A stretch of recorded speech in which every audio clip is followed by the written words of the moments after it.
Y'all, wait till you hear this one.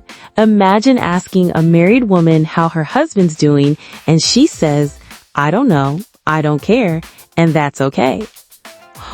Yeah, Beyond the Table fam, welcome back to the treatment room, where hot stones meet hotter topics.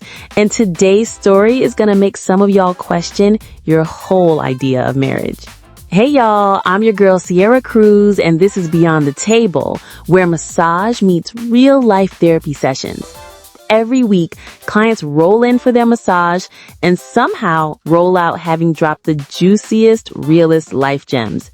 Today, we're talking about living apart together, or what the academics call LAT.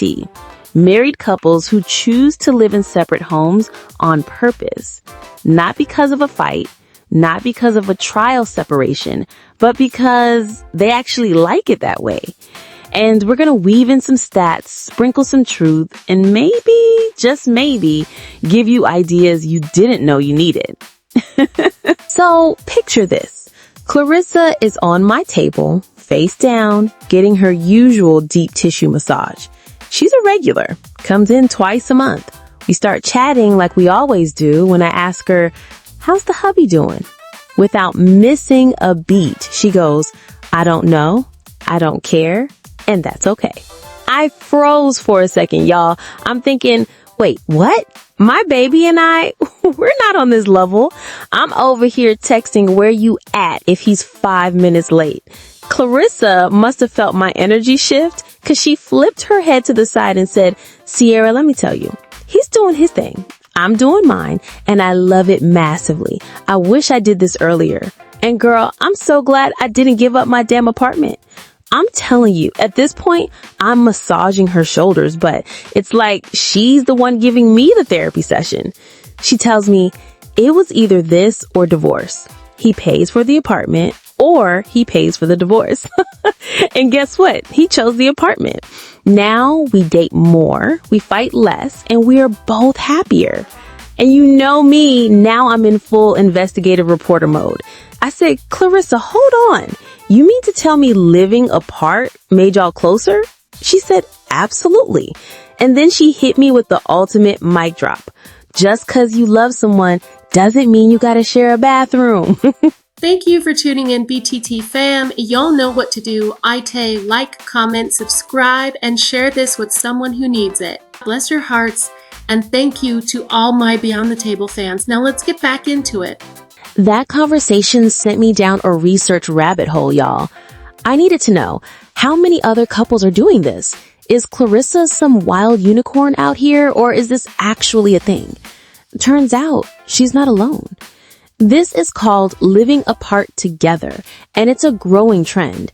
In 2022, about 3.89 million Americans were married but living in separate homes. That's over a 40% increase since the year 2000. And it's not just older folks avoiding each other's snoring. Even newlyweds are in on this. Over a quarter of young, newly married couples in the US are LAT. Canada? They've seen their LAT rates jump from 6% in 2016 to 9% in 2017. So what's the reason? Is it just, I can't stand how you load the dishwasher? Not exactly. Here are the top reasons couples choose LAT. Independence and personal space. Some people function better when they can retreat to their own world. Avoiding daily conflict. They cut out the who's doing the dishes fights. Housing logistics. In high-rent cities, one partner might keep a rent-controlled apartment instead of giving it up. Career demands. Some are dual-career commuter couples working in different cities. Romance revival. Absence really can make the heart grow fonder. And y'all, older couples especially love this setup.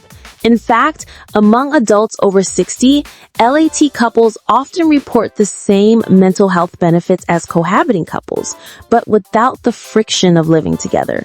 It's like all the love, none of the laundry fights. So let's break this down. What are the actual benefits Clarissa and other LAT couples are talking about? Benefits. More intentional time together. You plan date nights instead of bumping into each other over cereal.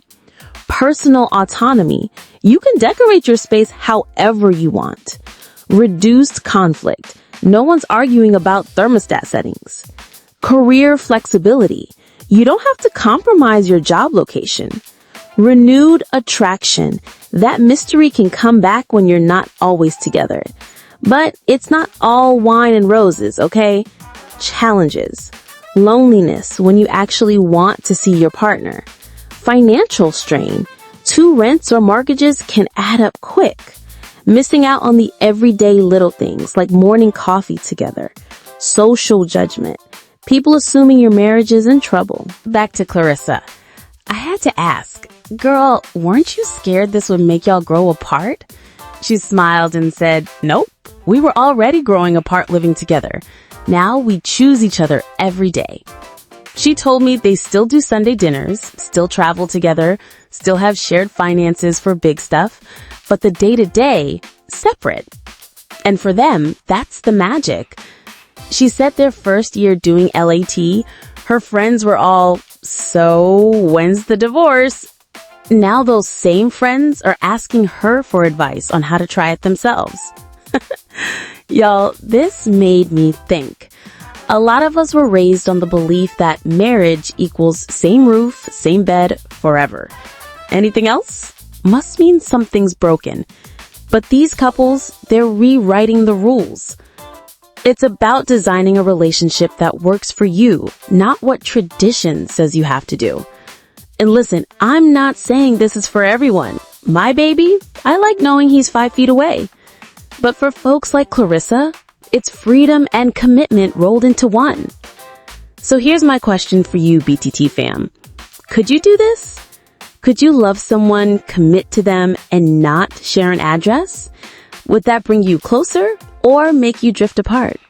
Drop your thoughts in the comments. I'm curious if y'all see this as brilliant or bonkers. If you've tried this, share your experience. You might just inspire someone to rethink their marriage blueprint.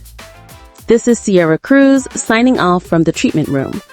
Remember, love doesn't have to look like the movies. Sometimes it's across the table at dinner, and sometimes it's across town. Mine is next to me in our bed. Until next time, stay real, stay curious, and I'll see you beyond the table.